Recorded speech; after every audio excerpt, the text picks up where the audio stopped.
రాష్ట్రంలోని నిరుద్యోగ యువత, రాష్ట్రంలోని విద్యార్థులకు కాంగ్రెస్ పార్టీ ప్రస్తుత ముఖ్యమంత్రి రేవంత్ రెడ్డి గారు గాని, అదేవిధంగా ఈరోజు పార్లమెంట్లో ప్రతిపక్ష నాయకుడు రాహుల్ గాంధీ గారు గాని ఆనాడు ప్రతిపక్షంలో ఉన్నప్పుడు ఏమేం హామీలు ఇచ్చినారు, ఏ రకంగా వాటిని వాళ్ళ తుంగలో దొక్కుతూ అప్రజాస్వామికంగా విద్యార్థుల మీద దాడులు, నిర్బంధాలు, కేసులు, న్యాయం అడిగిన విద్యార్థుల మీద లాఠీలు విరగొడుతూ ఒక భయానకమైన వాతావరణం.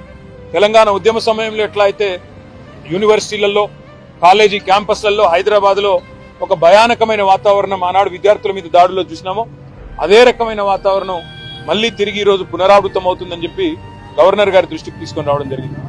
ముఖ్యంగా గవర్నర్ గారికి చెప్పింది ఏమంటే, మొదటి సంవత్సరంలోనే, ప్రభుత్వం ఏర్పడ్డ మొదటి సంవత్సరంలోనే 2 లక్షల ఉద్యోగాలు ఇస్తామన్న రాహుల్ గాంధీ గారి మాట, జాబ్ క్యాలెండర్ అని చెప్పి పత్రికల్లో పుంకాలుగా ఫ్రంట్ పేజీల్లో ఇచ్చిన అడ్వర్టైజ్మెంట్లు, ఇవన్నీ కూడా వారి దృష్టికి తీసుకొచ్చినాం.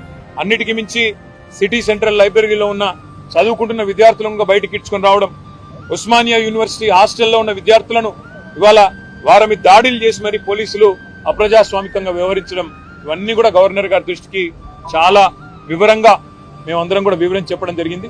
గవర్నర్ గారు చాలా గట్టిగా స్పందించినారు. హోమ్ సెక్రటరీని నేను పిలుచుకుంటాను, తప్పకుండా అన్ని వివరాలు అడుగుతాను, విద్యార్థుల మీద ఈ రకంగా జరగడం మంచిది కాదు అని కూడా వారు అన్నారు. ఇవాళ విద్యార్థులు నిరాహార దీక్షలు చేస్తున్నారు, కొంతమంది ధర్నాలు చేస్తున్నారు, చివరికి కొంతమంది ఢిల్లీ దాకా పోయి అక్కడ కూడా గొడవ చేస్తున్నారు సార్ అని చెప్పి వారికి అన్ని కూడా వివరంగా చెప్పడం జరిగింది. తప్పకుండా నేను స్పందిస్తాను, గవర్నమెంట్ కు ఈ విషయంలో తప్పకుండా అడుగుతాను అని చెప్పి కూడా గవర్నర్ గారు చెప్పడం జరిగింది.